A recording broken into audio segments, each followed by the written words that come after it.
তো you become very emotional, তোরা খালি তোদের দিক দেখো, আমার দিকটা কেউ দেখে না। তখন উনি বললেন যে স্যার আপনার দিক দেখা আপনি যথেষ্ট, আর অনেক লোক আছে, but this is my final decision. তো আমরা বেরিয়ে আসছিলাম সালাম জানায়, তখন মুজিব আমাকে বললো যে ডালিম তুই একটু থাম, হুজা তুই একটু বাড়ি যা। হুজা বাইরে গেল, আমার বললো যে তুই আর নূর আমার সাথে রাখছি বাসায় যত তাড়াতাড়ি সম্ভব। তো গেলাম মুজিবের, আমরা প্রথম যাইতে চাই না, কেন যাবো ওখানে, সেই জন্য। যাই হোক, আবার রিমাইন্ডার আসলো মুজিবের তরফ থেকে, তখন তো আর মানা করা যায় না। গেলাম, যাওয়ার পর that was the last meeting between us and between me and Sheikh Mujib পরিবার। যথাযথ তিনতলায় এই রুমে যেখানে গোপন মিটিং টিটিং হতো ওখানে গেলাম। রেহানা চাটা দিয়ে গেল, আমি নূর আর শেখ। তো আমরা চাটা খেলাম, শেখা বলে দেখো বাবা, তোরা শুধু তোদের সাইডটা দেখা, আমার সাইডটা দেখ, আমার তো পার্টি নিয়ে চলতে হয়, আমি তো একজন রাজনীতিবিদ, পার্টি বাদ দিয়ে তো আমি চলতে পারি না। আমি আমরা তো কোনো রাজনীতি ইনভলভ না, পার্টি কেন করে চালিত হয়, কিভাবে চলবে, সেটা এই সমস্ত ব্যাপারে আমাদের কোনো জ্ঞানই নেই। আপনার জ্ঞান আছে, আপনার জ্ঞান আপনার কাছে রাখেন, আমাদের কেন এই সমস্ত বলতে বলে কি না না তুই তোরা তো আমার এই ডিসিশনে পার্টি চাপে আমাকে, আমি এই সিদ্ধান্ত নিতে হচ্ছে। হ্যাঁ স্যার, আপনি ভালোই সিদ্ধান্ত নিচ্ছেন, 65 জন অফিসারকে চাকরি বার করে দিলে কি অসুবিধা হবে, আর্মিতে তো হাজার হাজার অফিসার আছে। উনি বললো যে না না শোন, তোরা কি, তোদের জন্য আমি কি করতে পারি, তোরা যদি বিদেশে চাকরি করতে চাস আমি তোদেরকে বিভিন্ন মিশনে পাঠাতে পারি, যেখানে যাদের ইচ্ছা। তোরা যদি ব্যবসা করতে চাস তাহলে শেখ নাসেরের পার্টনার হয়ে ব্যবসা কর, মানে তার ছোট ভাইয়ের সাথে পার্টনার হয়ে ব্যবসা কর। আমরা বললাম চাচা, আপনি আমরা শ্রদ্ধা করি, এখনো শ্রদ্ধা করি, আপনি ভালো মনে করছেন, আপনি আমাদের চাকরি কৃত করছেন, আল্লাহ আল্লাহ খায় আল্লাহ, খাওয়া পড়ার জন্য আপনার ভাইয়ের সাথে মিলে ব্যবসা করতে হবে না আমাদের, আমরা ওইরকম পরিবার থেকে আসি নাই দুজনেই, এরা আল্লাহ চালাই নিবে, মালিক আল্লাহ, রিজিকের মালিক আল্লাহ। আর দ্বিতীয় কথা, বিদেশে চাকরি নেওয়া সেটাও সম্ভব না, আপনি সরকারের আন্ডারে আমরা আর চাকরি করতে পারবো না কোনো ব্যাপারে। যদি পারেন ইউনিফর্ম ফিরে দেন, তাহলে আবার আমরা চাকরি করি, তাহলে দরকার কিছু।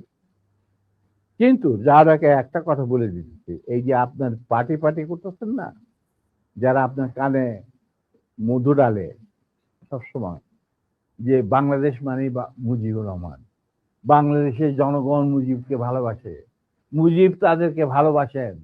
আবার একই সাথে আপনি দেখেন যে টিকা গণভবনের দেওয়ালে যে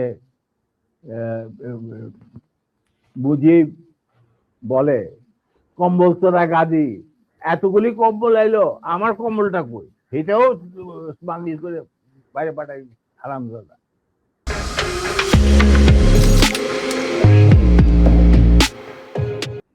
এদের নিয়ে আপনি রাজনীতি করতেছে করেন। আবার টিকা দেখা যায় মুজিবের মাথায় গোবর, বুদ্ধি বলে কিছু নাই। আপনি আবার তুফাইল জিগান এই কথা জানলো কিভাবে জনগণ, তখন আবার তুফাইল কাজ এগুলি জলদি জলদি। চাচা, এই যে চাচার দল আপনাদের ঘিরে রাখছে, আপনি জানেন না, আপনি আজকে 71-এর আগে যে মুজিব আপনি ছিলেন, সেই মুজিব আজকে আপনি না। আপনাকে জনগণ কতটা যে ঘৃণা করে, আপনি যে জনগণ কত দূরে চলে গেছেন, আমরা মাঠে ময়দানে কাজ করি, আমরা জানি। দিন একদিন আসবে চাচা, আগে হোক পরে হোক, দিন একদিন আসবে, যেদিন যখন গুলির বৃষ্টি শুরু হবে, সেই গুলিগুলো সব আপনি নিজেই ধারণ করতে হবে। আপনার চারিপাশে একজন লোককে খুঁজে দেন। আসি, সালাম, বুঝা আমরা that is last before 75। Sir আপনার অ্যাসিস্ট্যান্ট যারা আছে তারা আমাকে একটু হারি আপ করতে বলছেন। আমি এক কথায় একটা কোশ্চেনের উত্তর নেই যে শেখ মুজিব বেশি খারাপ মানুষ ছিল না শেখ হাসিনা বেশি খারাপ ছিল স্যার? দেখো, অ্যাকচুয়ালি শেখ হাসিনা তো তখন খুবই ছোট, তার সাথে তেমন একটা ইন্টারাকশন ছিল না, বিয়ে হয়ে গেছে ওয়াজেদের সাথে, কিন্তু আমি দেখতাম যে প্রত্যেকদিন রাত্রেই মায়ের খেতে খেতে আইতো মুজিব ভাই, আমার বেগম মুজিব খাওয়াই টাওয়াই পাঠাই দিত। আচ্ছা, ওয়েট। তখন সে ছাত্র রাজনীতির মধ্যে কিছু চলছিল, তেমন বিশেষ কিছু না। ওর চেয়েও বড় বড় নেতা ছিল মহিলা আওয়ামী লীগে। অতএব আমি এই ব্যাপারে তেমন একটা কিছু বলতে পারবো না, তবে স্বৈরাচার হিসাবে বলতে পারবো। হ্যাঁ, আমি এটাই বলছি জি স্যার। হাসিনা, এখনকার হাসিনার কথা বলছি জি স্যার। এখনকার হাসিনা ওয়াজ ফার মোর ভিশন এবং রক্ত পিপাসু দেন হার ফাদার। এটা বলতে আমার কোনো, মুজিব বীজ বপন করেছিল এক নায়ককে, আর সেইটাকে 16 বছরে পাকাপোক্ত করতে ভারতের সাহায্যে হাসিনা, এবং সে তার চেয়েও বেশি বাংলাদেশে ক্ষতি করছে, বাংলাদেশের লোকে মারছে, গুম করছে, আয়না ঘর, সেই ঘর, ফাল, এই সমস্ত। অতএব তার কীর্তিকলাপ মুজিবের তুলনায় হাজার গুণ বেশি। স্যার, মেজর এটা জলিলকে আপনারা মেজর জলিলকে গ্রেফতার করেছিলেন কেন আপনারা স্যার? কে? মেজর জলিলকে কেন গ্রেফতার করতে হলো? ও, সে আমাদের একজন সহজ, মানে সমমনা সেনা মেম্বার ছিলেন। ওনাকে বন্দি করছিলেন, মূল কারণ ছিল ওই ভারত যে 16,000 কোটি টাকার জিনিসপত্র চুরি করে লুট করে নিয়ে গেছিল বাংলাদেশ থেকে, যেটা পারমিশন দিয়েছিল মুজিব সরকার, মানে তাজউদ্দিন সরকার, মুজিব সরকার। তার বিরুদ্ধে he was the man who spoke out, যে আমি একটা জিনিস বনগা দিয়ে কোনো ট্রেন যেতে দেব না। সেই জন্য তাকে অ্যারেস্ট করছিল। পরবর্তী মুক্তিযোদ্ধাদের আমাদের চাপে ছাড়িয়ে দিতে বাধ্য।